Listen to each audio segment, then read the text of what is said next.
Salam damai sejahtera di dalam Tuhan kita Yesus Kristus. Shalom, selamat pagi dan semangat pagi. Jumpa kembali dalam renungan pagi kita untuk hari ini 18 Januari 2022. Dan khususnya di pagi hari ini saya juga menyampaikan selamat pagi dan shalom buat opa dan oma keluarga Perodo Surentu yang juga pada setiap waktu mendengarkan pekabaran, dan kebetulan kami bertemu pada tadi malam dan merupakan satu sukacita. Dan sekali lagi di pagi hari ini saya menyapa opa dan oma. Selamat pagi, semoga kabar hari ini baik dan sedia untuk mendengarkan pekabaran firman Tuhan. Sebelum kita mendengarkan pekabaran kita untuk hari ini dengan judul Melalui Kuasa Roh Kudus, kita tunduk kepala dan kita berdoa. Bapa kami dalam sorga, puji dan syukur kami haturkan kepadamu ya Tuhan oleh karena berkat-Mu yang besar dalam kehidupan kami. Kami akan dengarkan pekabaran firman Tuhan. Biarlah firman-Mu boleh menjadi berkat dalam kehidupan kami, menuntun kami tetap setia kepada Tuhan. Inilah doa kami Tuhan, terpujilah nama-Mu, dalam nama Yesus kami telah berdoa. Amin. Renungan pagi kita untuk hari ini 18 Januari 2022 dengan judul Melalui Kuasa Roh Kudus.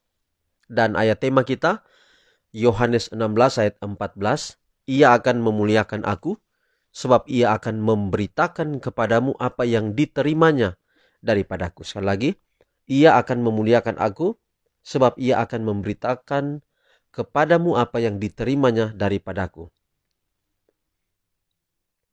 Roh Kudus meninggikan dan memuliakan juru selamat. Sudah menjadi tugasnya menyatakan Kristus, kesucian, kebenarannya, dan keselamatan besar yang dapat kita miliki melalui Dia. Yesus berkata, ia akan memuliakan aku, sebab ia akan memberitakan kepadamu apa yang diterimanya daripadaku. Ayat tema kita tadi, Yohanes 16 ayat 14.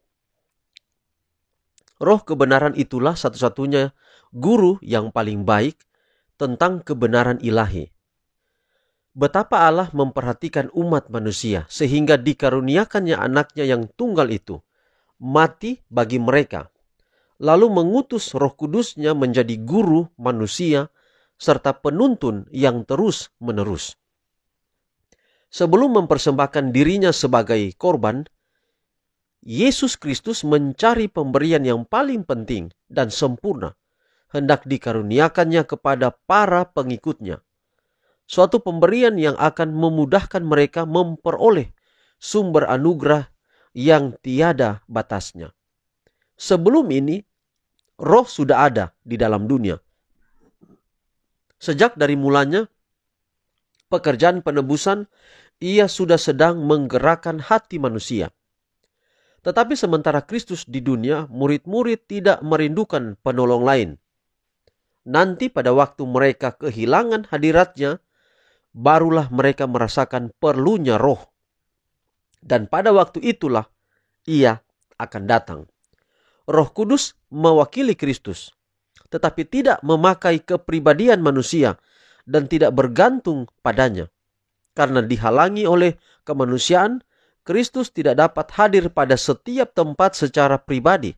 Sebab itu, demi kepentingan mereka lah, ia harus pergi kepada Bapa dan mengutus Roh sebagai penggantinya di bumi.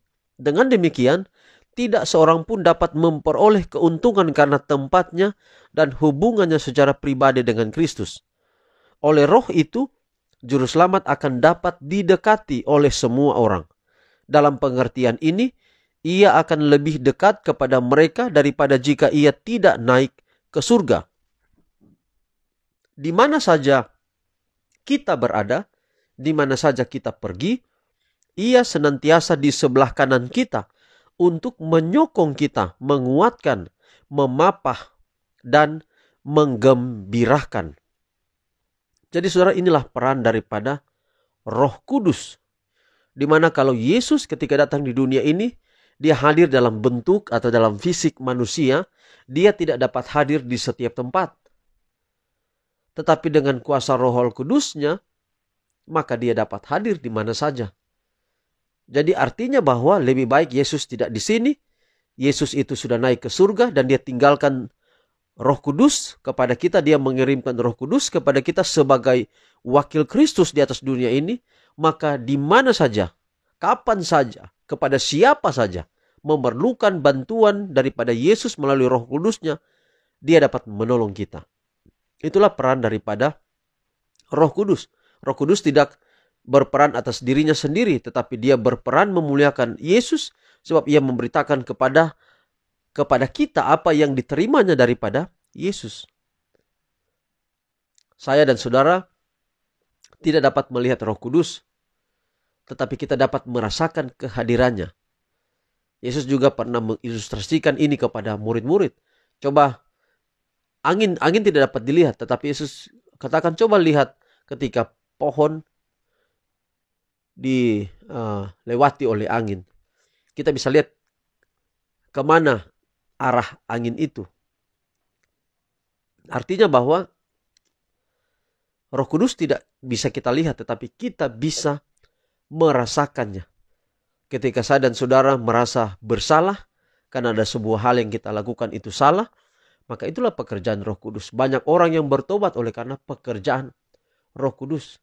Banyak orang yang akhirnya dapat memaafkan orang lain oleh karena pekerjaan Roh Kudus. Banyak orang yang pada akhirnya bisa memiliki keberanian untuk pergi memohon maaf kepada yang dia telah sakiti oleh karena pekerjaan Roh Kudus. Kalau kita percaya kepada Yesus, percaya pada kuasa Roh Kudus yang dia kirimkan kepada kita, maka setiap hari kita akan bersama-sama dengan Tuhan dan hidup dalam kehidupan yang kita tempuh.